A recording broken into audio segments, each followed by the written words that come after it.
Right, YouTube, it's Shadow King Nazar, and I'm back to cover the Kingdom Hearts Dark Road finale. We just got the last bits of Kingdom Hearts Dark Road content this week, and I'm gonna cover it. So, Kingdom Hearts Dark Road covers the last few chapters that we haven't had since I want to say almost a year now or so, maybe two, but. Um, but it's pretty much covering the final bits of Xehanort and his classmates.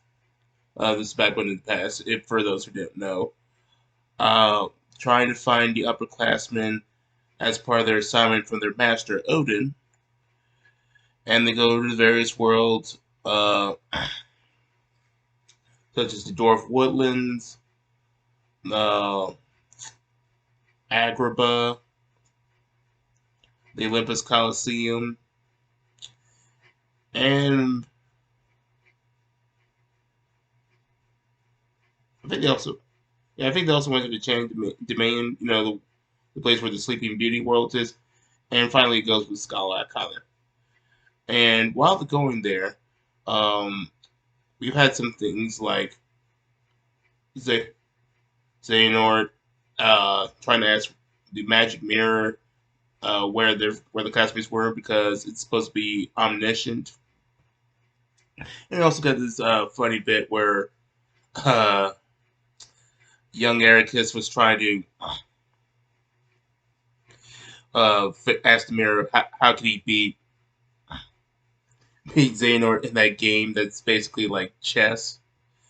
And I mean, you get to see a lot of it. Eric is acting a bit of a jokester, and everybody kind of call him that, and calling him a joker, especially Xehanort, which is pretty funny from a meta perspective because uh, Eric Kiss's older self is voiced by Mark Hamill, who voiced the Joker. But yeah, it's pretty much just them going through these different worlds and slowly figuring out what's going on and meeting up with the upperclassmen. And it turns out that the upperclassmen doing, are doing things that aren't in the best interest of the world, or at least from a normal perspective. And as we slowly meet them in each world, it turns out that they're grabbing items that are essential to the world order, such as things like Aladdin, like the lamp that holds the genie for the Aladdin world. And the reason they're doing this is to fight off the darkness and grab it. I mean, I'm having a hard time articulating what their overall plan was, but it was basically to gather these items and have lights that would be pure, enough to fight the darkness. I think that was essentially what their plan was. If I'm not, someone can correct me in the comments. I will personally apologize for that mistake. But yeah, that was their plan, and it's stemming from the fact that, spoiler alert, Baldur's sister, I forgot what her name is because there are a lot of names that are based off Norse mythology. Uh, Aside from Xehanort and Ericus, pretty much everyone else's name is based off a Norse god or some Norse figure. And but I think like the main leader of the upperclassmen was Vidir, and the that one screenshot of the girl that used the brilliant sabers attack. Oh, I think her name was Vala. But yeah, they're doing that, and the problem was that it's is that the classmates, Zeno's classmates, says that it's going to upset the balance, and it's pretty much them chasing after them. And they also run into Balder, who was trying to help them.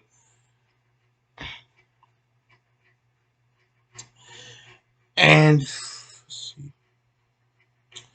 and while we're going, and while these events are happening, we're also cutting into events that are either not too far into the future or further into the future, closer to the birth by sleep era, such as when Master Xehanort uh, co- comes back to the Dwarven Woodlands to speak with the Magic Mirror and asked him if he recognized him. The Magic Mirror says yes, he does.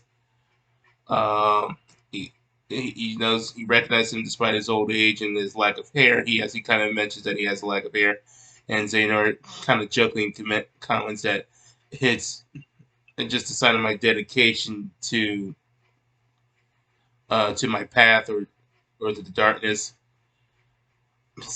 or something along those lines. But he basically goes there to ask about the people that he has in his dreams, which is the pretty much the people from the age of the Kingdom Hearts Union Cross era, such as Ventus, Skull, Ephemera, Brain, Alorium, Elena, uh, and the Magic Mirror basically says that you could find one of them in the Keyblade Graveyard, and that turns out to be Ventus. And we know, and if you play Birth by Sleep, you know that it goes uh, he finds Ventus, tries to make him his apprentice, but he's not able to substitute Zeno's purpose of being of harnessing his darkness and trying to um, and only become a proper vessel for him.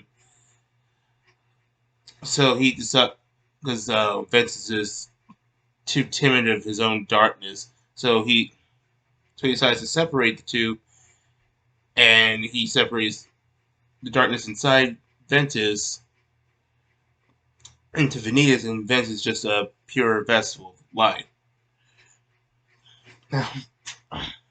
And we also get to see the bit where Xehanort uh, takes Ventus to the older Ericus in the and to the Wayfinder trio, uh, and basically Xehanort doing his fake apology to reconcile with Ericus and gain his trust. And because they had a bit of a tiff uh, bef- that was covered in the cutscene, but because of that tiff, they haven't spoken to each other in decades, and he's only speaking to them now just to further his own goals. And going back to Vanitas, uh, there's also a moment where they talk about where Xehanort mentions the 13 true darknesses, or the willful darknesses, or whatever you wish to call them, that were they're going to apparently be the main antagonists of the Lost Masters arc, alongside the Foretellers and the Master of Masters. And he explains that there were seven among them that were hidden, that were sealed inside the Foretellers and the Master of Master, um, because they were the most dangerous among them. And he and Vanitas says that has nothing to do with me. I'm my own person. But Zeno says, "Oh, you sure about that? Because you're not attached to Ventus." And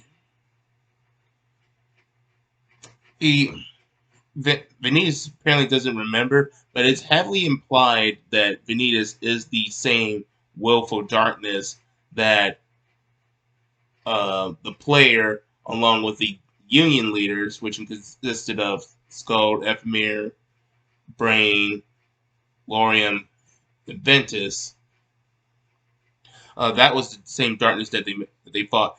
what Ventus did was basically gave that darkness a form, which was Vanitas, and he sealed it inside of him.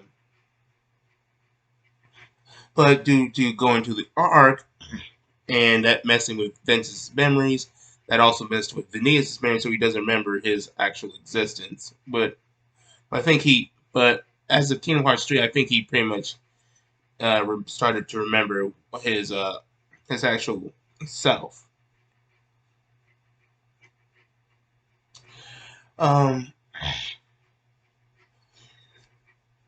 and we also, but going back to but yeah, it's basically just shifting back through past events that happen not too far off from the end of Dark Road to events that happened before our Dark Road,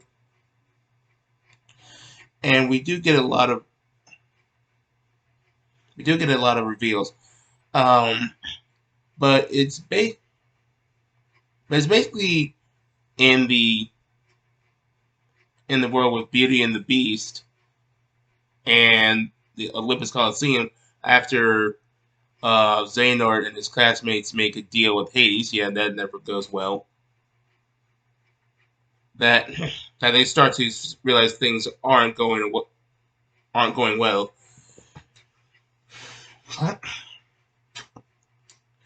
But it turns out that the upperclassmen aren't the actual true genuine antagonists.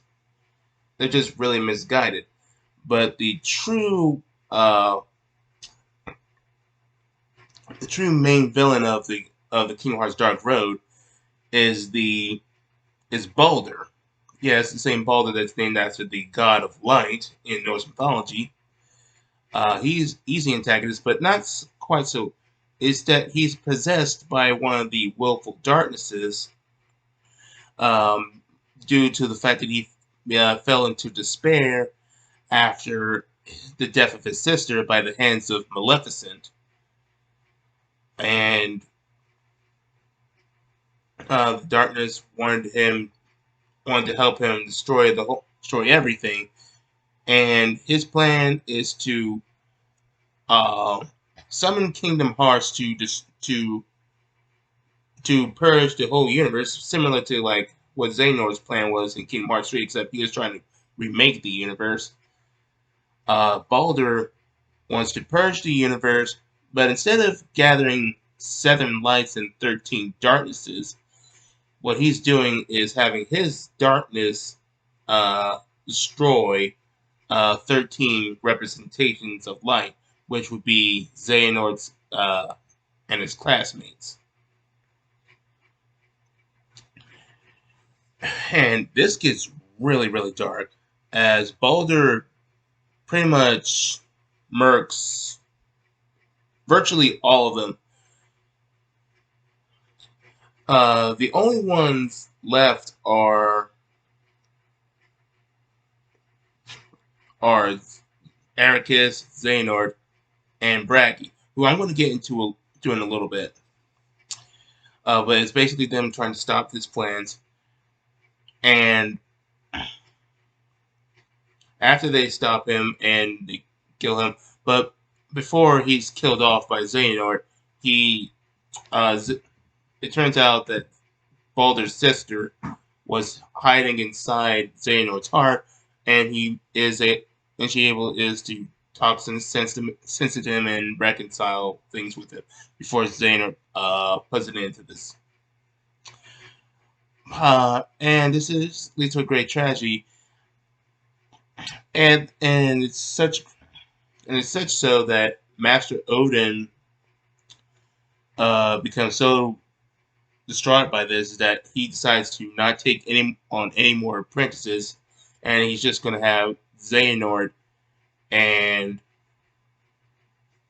Ericus be his final apprentices, and together, and once they pass their mark of mastery, he's going to retire off on some remote world and just spend the rest of his days there. And we just go into the parts where Xehanort was going through his time before his mark of masteries, but not too far off. And he tried to see if he could was strong enough to withstand the darkness in the realm in the corridors of darkness without his armor, but he wasn't strong enough at that time. But he is found by the Master of Masters, who introduces himself, says that it's it's kind of adorable that you thought you were strong enough to resist the darkness. Um, but I think I have something to help you out. Um, and he basically gives him the black coat. He tells him that does a better job resisting darkness than the Keyblade armors uh, that the Keyblade wielders use this time, but it just doesn't have as much protection. So the resilience is going to have to come more from the Keyblade wielder themselves than their actual outfit. And Xehanort pretty much says, "Are you some kind of Keyblade wielder?" You said he was. He said, "What are you doing?" And I say, "I'm just taking my mark of mastery and trying to. I mean, I'm exploring these worlds, trying to gain some perspective before I take my mark of mastery." And what's based on the dialogue, I'm kind of figuring that the mark of mastery exam might have been. I'm not entirely sure about this, but it kind of felt like the dialogue was suggesting that the mark of mastery exam was created after the age of fairy tales, after the whole Kinoshita Union Cross thing. Um, because the Master of Masters doesn't seem to recognize that concept, and he kind of even just described it that it sounds like work, and it's kind of like a chore. So so if that's the case, I gotta ask, if the Mark of Mastery didn't exist in the Age of Fairy Tales, then how did they uh, th- how are they able to assign masters? Because it did have masters, like the Master of Masters and the Foretellers are they're all masters. But anyway, the Master of Masters said he should go out and explore these worlds, but he's not going to like what he finds because he pretty much explains that people might seem virtuous on the surface. It's a total farce. Um, the weak are envious the strong oppress the weak, and it just creates a cycle of darkness. And if you go into these different worlds, you'll see their true nature, and that's what Zeno does. And we saw in Kimon's Remind that was what he ultimately came to believe, and that leads to his goals throughout the Xehanort saga. And we even get a recreation of that of the Remind scene where Xehanort shares says that he agrees with the views, and he also wants to know who the Master of Masters was, but the Master of Masters can't say his name because, well, of reasons, because it's not able to be uttered.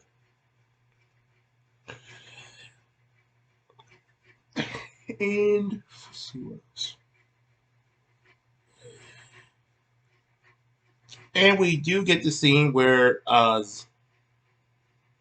Xehanort and Ericus have have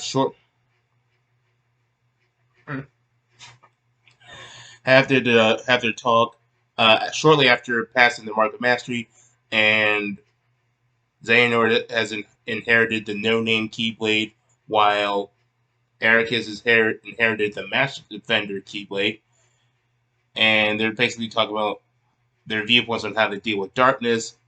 And Xehanort feels that the best way to deal with darkness is to use Kingdom Hearts power to purge it. And while Ericus thinks that they should just remain true to light and keep the status quo and fight darkness wherever they find it. And this leads to their clash. We don't know who won that fight, which is kind of a shame because it would have been nice to get a conclusion on that. Let's see what else.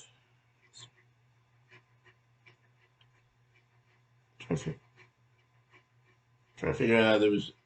Oh yeah. Um, and another revelation that we got was near the end of the story, where we cut back to the caretaker of the young Xehanort when he was before he left to go to Scala at Kylam and begin his training as a Keyblade wielder. It turns out that our uh, analysis of the end of Kingdom Hearts Union Cross was wrong. Originally, we thought that the player, after he pretended to be evil and sided with the Wealth of Darknesses, and sacrificed his life to seal the some of the darknesses away, that when he died, we believed that he was reincarnated into Xehanort, and that Xehanort was being influenced by the player's memories to be so obsessed with the ancient Keyblade time period and the war, and it was all because the player missed his friends. That's why Xehanort was doing all these things, but Xehanort was twisted by his worldview and his purposes, that it just kind of made it formed his personality and his obsession. But no, that's not the case. It turns out that the caretaker was the reincarnation of the player, and the player was taking care of Xehanort. And it turns out that the player mentions that Xehanort is this blood descendant of Ephemer. So yes, at least that theory was right. All those theories thinking that Xehanort was descended from Ephemer, we were right on that part. Now we don't know the name of Xehanort's mother, even though she kind of looks like Scold. I don't think that's Scold. Plus, Xehanort would have recognized her if. No, wait, no, wait, he wouldn't, because he lost his memories by the time he met Scold. But apparently, Ephemer, Ma- Ephemer, after building Scarlet Talon, and became a master. He did eventually settle down and had a family and started building a bloodline. The same with Ericus. I mean not Ericus. Brain, who also uh, lived in Scarlet Island after time traveling and had a family, and that led to Ericus. So the player pretty much mentions that there are Keyblade wielders who have the blood of other Keyblade wielders, and thus are guaranteed to have, are most likely guaranteed to be able to wield the Keyblade because of their lineage. Although there might be some cases where there are not Keyblade wielders who were able to inherit them through the bloodline, and thus they have to earn it by either being strong enough in their prowess, in the combat prowess, or in their character, or by some circumstances that will allow them to wield the Keyblade. And the interesting bit is that the player remembers his past time, his past life with all his friends, and his duties to the foretellers, and he tells these stories to Xehanort, and Xehanort can kind of recognize some of these feelings because he's able to sense the player's heart and the memories inside, and it's kind of touching. And this kind of leads the player to think that that Xehanort is the child of destiny who's going to save all the worlds from darkness. But yeah, as we know from going out the Xehanort saga, and that was not the case. He was just a really powerful Keyblade wielder. But as the player describes, he says that this child of destiny is going to come from this island. He's going to bring light into this world and fight off the darkness. So it's pretty much implying that the child of destiny is Sora, which is rather well. That's gonna have mixed feelings for certain people. On the one hand, Sora is supposed to represent um, the everyone person, the everyman, and because he wasn't chosen to be a Keyblade wielder, he had to earn the uh, the Kingdom Key, which was originally intended for Riku. He had to earn it by proving his strong character, his strong heart through his connection through his friends and his resolve to fight against evil, even if he didn't have a weapon. Uh, so he was supposed to prove that anybody can be a Keyblade wielder if they have the right characteristics. But now it seems like they're being retroactively making him a chosen one. Oh, now him being a chosen one would kind of explain why Sora tends to be pretty powerful and does well against certain enemies that other Keyblade wielders seem to be struggling with, if not being killed off by. Uh, but I'm gonna have to, as for me personally, I'm gonna have to sit on this and see where Tessie Nomura takes this before I make final judgment. But as for you, you guys can let me know in the comment section down below. Are you okay with Sora now being a chosen one, or do you think this is a bad idea from Tessie Nomura? Uh, but enough about that. Let's talk about Braggy. So as I mentioned, Braggy survives, but he did have an encounter with Boulder, and Braggy said, but Braggy pretty much prevents Boulder from killing him by saying that uh, the others are looking for me, and if you if you kill me right now, you're you're going to be exposed for being corrupted by darkness.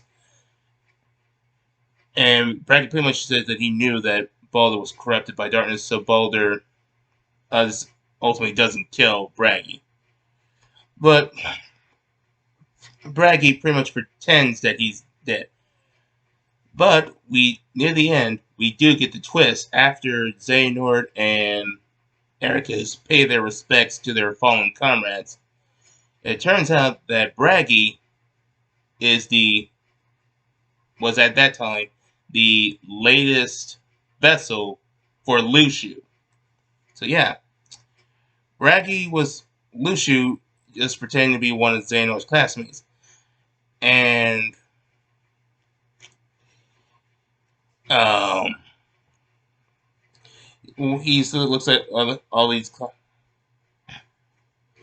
He looks at Ericus and Xehanort. He says that I guess Ericus wasn't the one to inherit the Keyblade that my master left to me, but it seems but the Xehanort it seems has my Keyblade, and I think he has a lot of potential. So I'm just going to keep my eye on him.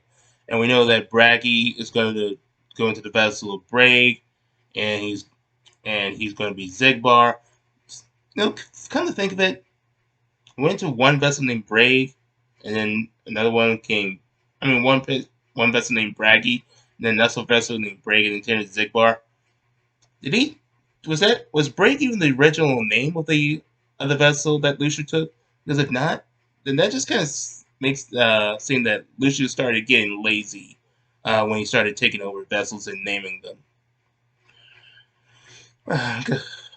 Because they're just an anagram of one of the names that he took off. I mean, that he took on. But yeah, it is nice to see that we're seeing that Lucius is going further down his plan of keeping an eye on the key of a no-name Keyblade and seeing who was being picked by it. I mean, he was chosen to wield that Keyblade and see if they have the potential to further the Master of Masters' plans. But yeah, those were all my thoughts on Kingdom Hearts Dark Road. I think these were really interesting stuff. I really did like how dark uh, Kingdom Hearts Dark World was as the title was implying. It didn't pull its punches a lot. We got to see a lot of the Keyblade wielders die, and why the numbers started thinning down throughout the ages. Because we used to have like thousands, if not millions, of Keyblade wielders in the age of Fairy Tail, and now when we get by the time of between Birth by Sleep and Kingdom Hearts 3, there's like only like a few dozen Keyblade wielders at best. I also did like that the update allowed the player to collect all ultra rare cards for them to fight Heartless and other enemies, and you didn't have to spend jewels or money anymore since it's on the offline mode. All you had to do was use BP points to use it, which the player, if they were consistently playing Dark Road, they would have plenty of, and I did. I was able to get all the cards and also buy some items that were heavily boosted, which you really do need because there are some enemies that are pretty tough, especially when you get closer to the end of the game. And they also have a Scarlet Kylo mode where you get to face off a lot of special event enemies that you wouldn't been able to fight after the events passed. So that's able to good way to get those enemies archived. And once you have all the enemies archived, you're able to get your stats boosted. And they even have a mode where you can face all the bosses. But yeah, those were basically all my all my thoughts on Kingdom Hearts Dark Road. Let me know what you thought on this, and I'll catch you guys later. See you later, mortals.